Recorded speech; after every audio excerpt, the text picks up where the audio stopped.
Good evening and welcome. I'm Sheila Balgobin and I am the Dream Decipherer, and I help you to crack the code of your sleep and dreams so you can sleep sound and dream deep. This evening, I thought I'd take a look at sleep from a slightly different approach, in that I'd like to take a look at the new research that's coming out with regard to the brain and it and sleep and the impact of sleep on the brain. And what they're finding is, well, there are three studies in particular that I'll be looking at, which have bringing up some very interesting information about the brain with regard to sleep, as well as look at the future of actually doing sleep research, particularly for people who have various sleep disturbances that aren't easily solved and need to do sleep tests. But first, let's look at these studies and see what's going on with them and what information they've been pulling out. The first of the three studies is from Michigan State University, and they had 77 people stay awake all night in the lab, while 63 went home and slept normally. Now, all of these participants were rested before the study began, and then they were separated into their respective groups for either one night of sleep deprivation or normal sleep.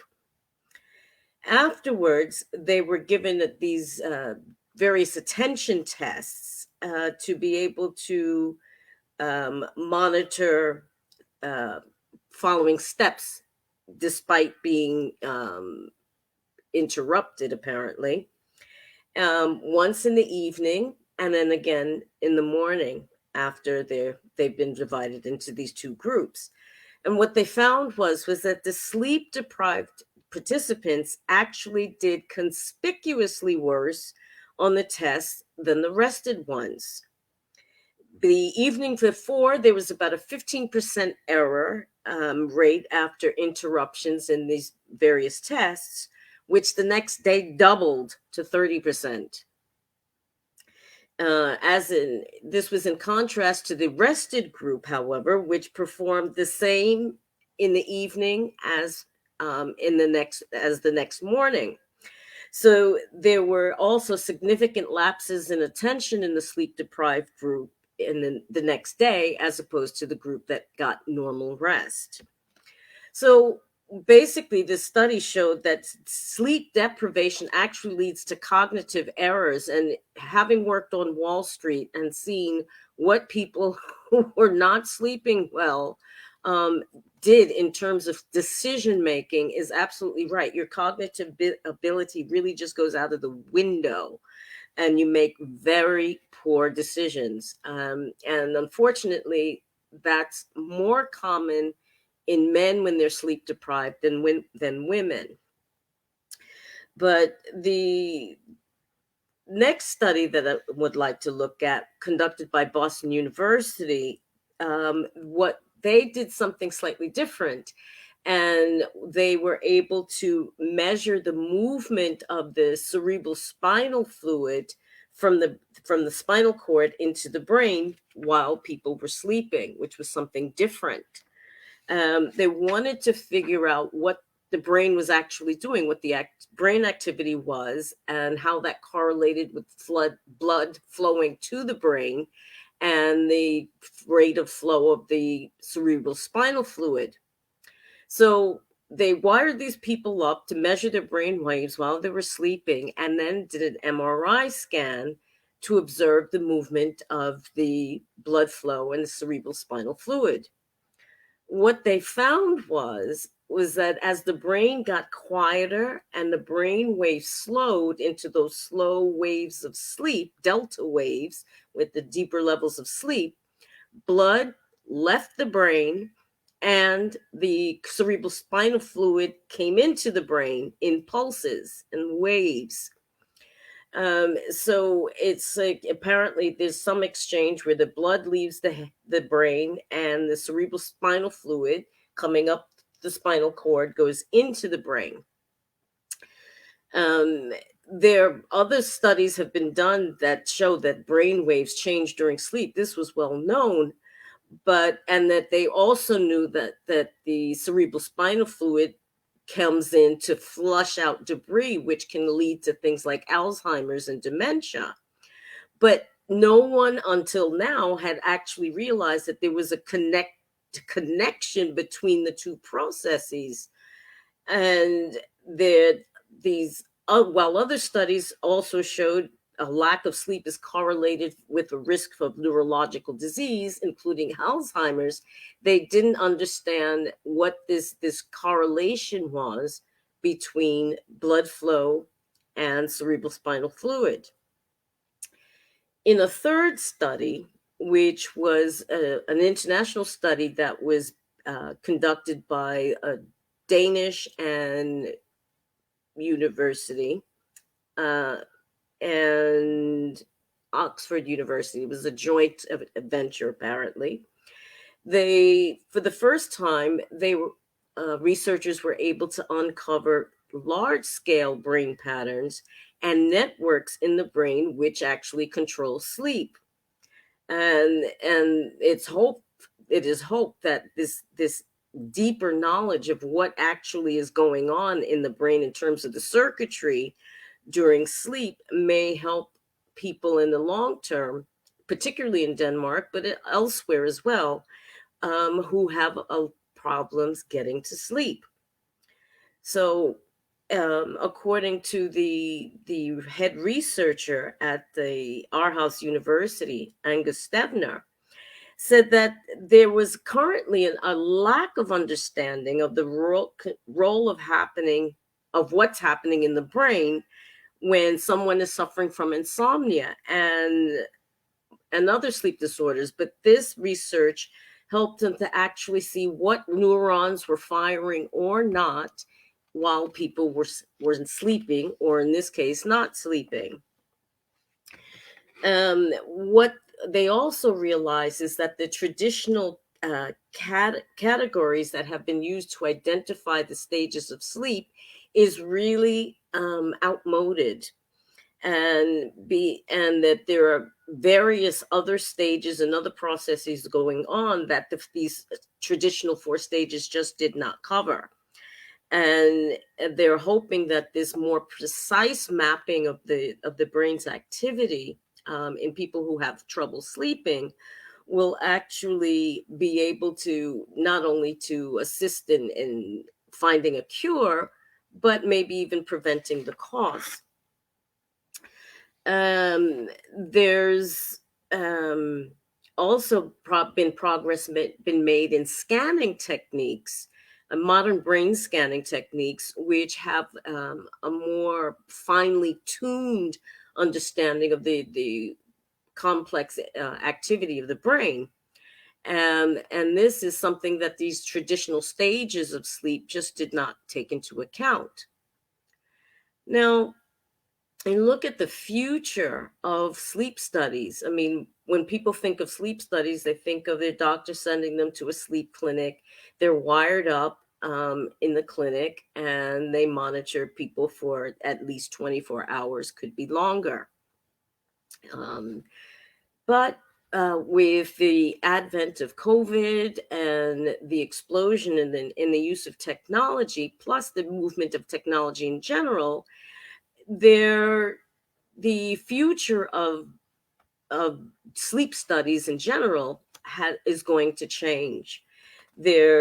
Things like at-home sleep devices will become more common, where portable, and that's even happening now. You can send apparently blood pressure information or sugar information through a Fitbit kind of watch to your doctors now.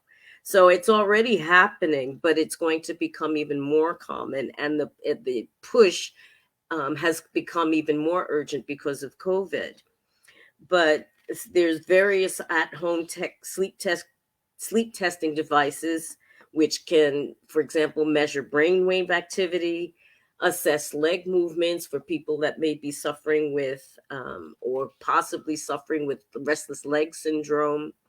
They can monitor the breathing to help diagnose sleep apnea. And these are already being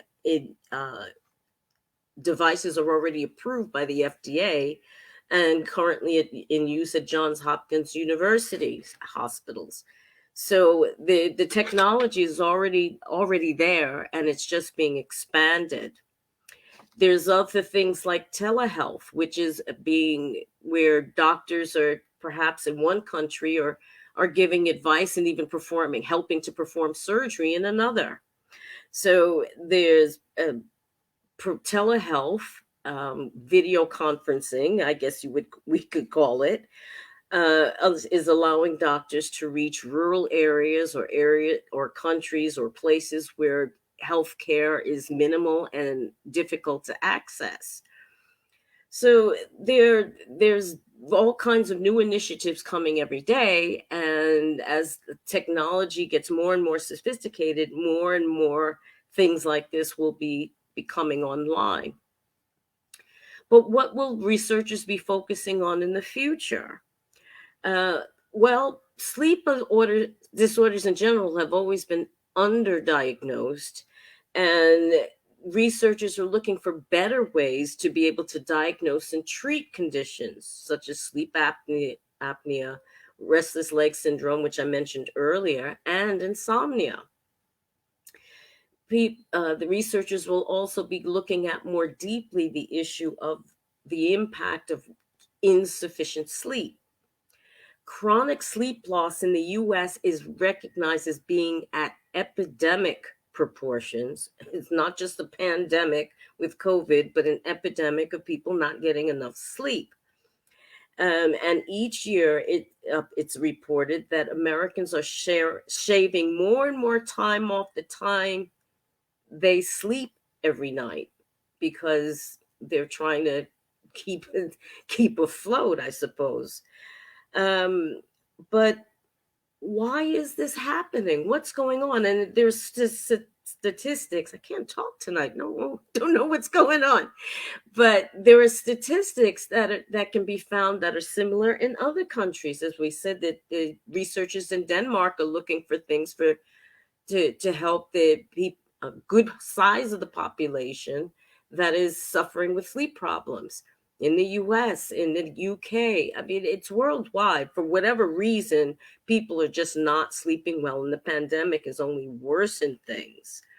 But in on the ground kinds of ways and day-to-day level, people are doing shift work.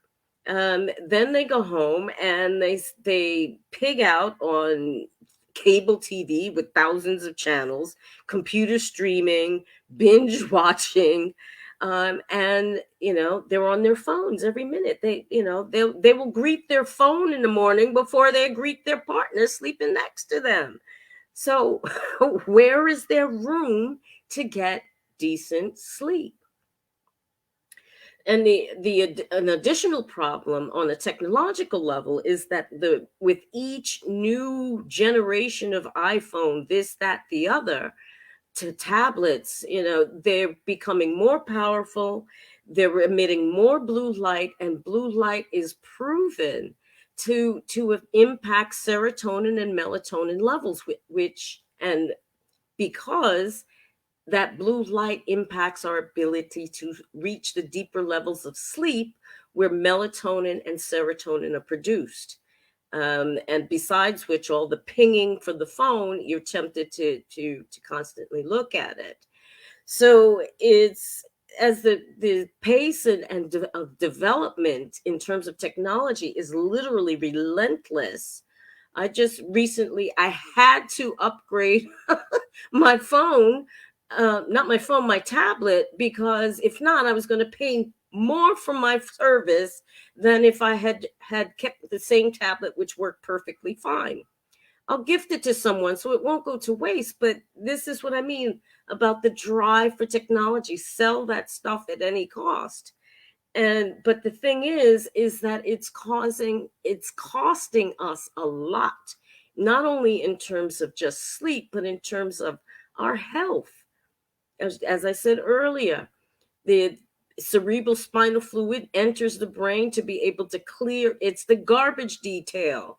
It's the rubbish. It's the bin men in your brain taking away the plaque and debris that causes dementia and Alzheimer's. And when that doesn't happen because you're not reaching the deepest levels of sleep, you do the maths. I mean, it's you're clogging up the literally clogging up the brain with plaque. And just like plaque in your heart is going to cause it to fail, plaque in the brain is going to cause it to fail as well. So we really have to think about this drive to have the latest and greatest technology, because it's actually not always the healthiest thing. It has its place, but it's taking such a huge space in our lives. We're being impacted negatively by it, and the brain is showing that. The new research is showing that. So there you have it. New initiatives in brain research, which could be a blessing or a curse, depending. But there is hope. There's new information that's coming out for people that have difficult sleep issues to resolve. Thank you so much for watching and listening. Have a great evening and start to the week. And I'll speak to you again soon. Take care. Bye-bye.